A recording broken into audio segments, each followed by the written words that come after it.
అంతే. ఒక 2 బుక్కలు తాగి పారేస్తాడు అంతే. ఈ మందు తాగేటువంటి ఆ టైం ఎప్పుడు ఉంటుంది? అది సాయంకాలం పని తీరినాక అంతే. ఎక్కడొక్కడ పోయినాక మంచిగా ఫరాగతగా ఆయన ఆస్వాదిస్తాడు దాన్ని కూడా. మంచిగా స్నానం చేసి మంచిగా మళ్ళీ బట్టలు మార్చుకొని మళ్ళీ బట్టలు మంచిగా వేసుకొని ఆస్వాదిస్తాడు తప్ప ఆయన నిశ్చావచ్చుడో ఓర్రుడో తొర్రుడో ఏది లేదు, ఏం లేదు, ఏం కాదు. అంటే కొన్ని మీటింగ్లలో సైతం కూడా కొంత ప్రచారం, మీటింగ్ కూడా తాగితేనే ఎక్కువ మాట్లాడతాడు, తాగితేనే ఘనంగా మాట్లాడతాడు, కొన్ని పదాలు వస్తాయి పద్యాలు వస్తాయి అన్నటువంటిది కూడా ప్రచారం. ఆయనకు మామూలు టైంలో కూడా వస్తాయి పద్యాలు, మామూలు టైంలో కూడా పద్యాలు వింటాడు, మామూలు టైంలో కూడా వస్తుంది.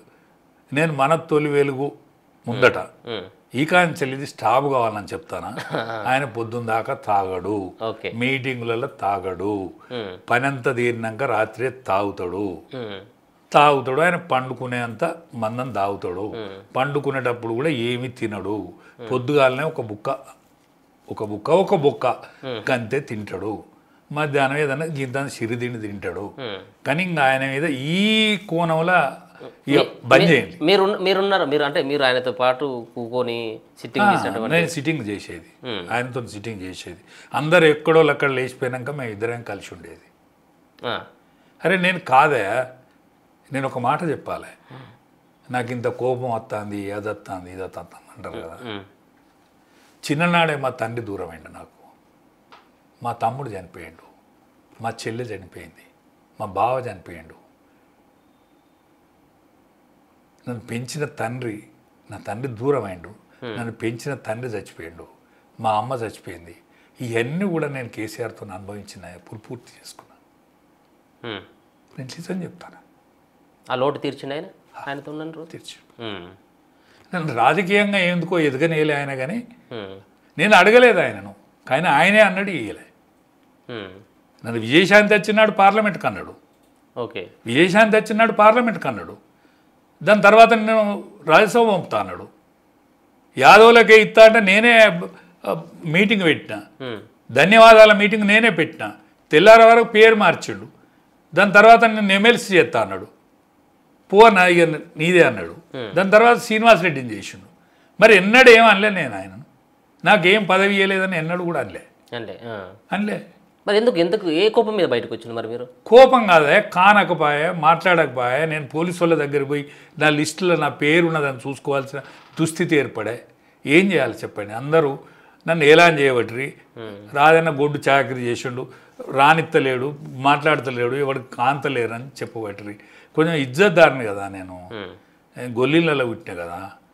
గొల్లోడు ఇజ్జత్దారా, ఏమున్నా లేకున్నా ఇజ్జత్దారు వాడు, అవమానాన్ని భరించలేడు కదా. రాజన్న రావే మళ్ళీ కలిసి పని చేద్దాం అయింది అయిపోయిందంటే వెళ్ళేటువంటి అవకాశం ఏమన్నా లేదు. ఒక్కసారి పోవాలన్నది ఆయన దగ్గరికి. ఎప్పుడంటే ఒక బీసీ ముఖ్యమంత్రి అయిన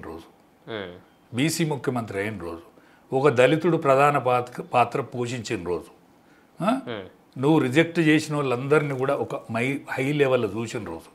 ఎందుకంటే నాకు గొంతున్నది ఇంకా. తెలంగాణకు జరిగిన అన్యాయాన్ని, మీరు చేసిన అన్యాయాన్ని, కాంగ్రెస్ పార్టీ చేసిన అన్యాయాన్ని నేను గొంతెత్తి ఎలుగెత్తి సబ్బండ జాతికి చెప్పేటువంటి నాకు అవకాశం రావాలని నేను కోరుతాను. నన్ను అందరూ గుర్తుపడతారు.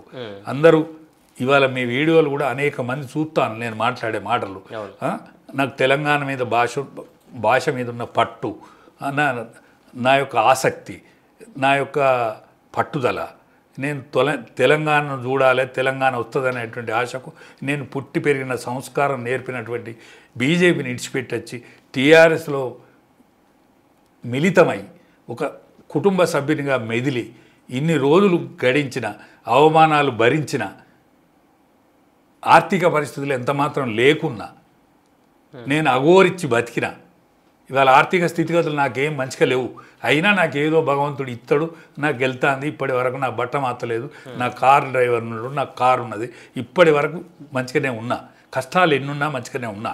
కాబట్టి వీళ్ళందరూ చూసిన రోజు ఇవన్నీ అయిపోయాక అప్పుడు కేసీఆర్తో గడపాలన్నది, నాకు టైంపాస్ చేయాలన్నది. అన్న నువ్వు వినకపోతే అది ఏమైందో చూడు, ఆ రాజ్యం చూడు ఎట్లా నడుతాను చూడు, మనం అనుకున్న కలలు కన్న తెలంగాణ, అద్దుల తెలంగాణ కాదు, హక్కుల తెలంగాణ ఏర్పడ్డది, దళితుల తెలంగాణ ఏర్పడ్డది, బీసీల తెలంగాణ ఏర్పడ్డది, ఇవాళ మనం ఏరిపారేసిన వాళ్ళందరూ కూడా మునగాళ్ళై నడుపుతాను చూడు అని చెప్పాలన్నది నాకు. ఇప్పుడు ఈ పార్టీని మళ్ళీ బతికించాలంటే బిడ్డ కొడుకుతుంటే ఆగమైపోయింది అన్నటువంటి అంశాన్ని చెప్పుకుంటూనే ఒకవేళ ఈ పార్టీ పూర్తి స్థాయిలో కేసీఆర్ అల్లుడైనటువంటి హరీష్ చేతిలో పెట్టినట్టయితే ఉంటే మళ్ళీ బతికి బట్టగట్టేటువంటి అవకాశం ఉంటుందంటారా? ఒక్కటే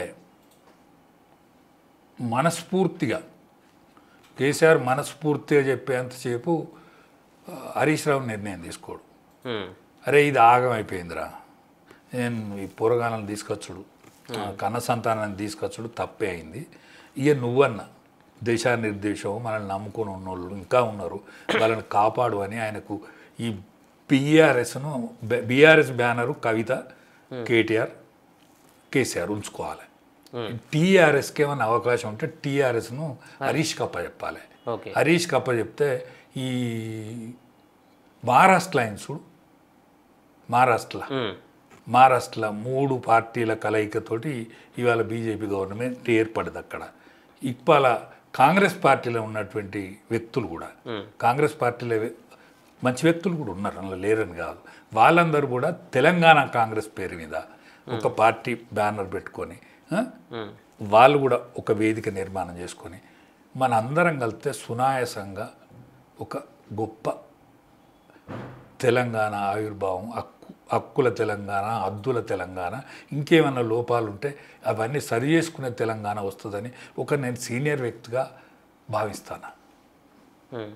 ఇది నా భావన.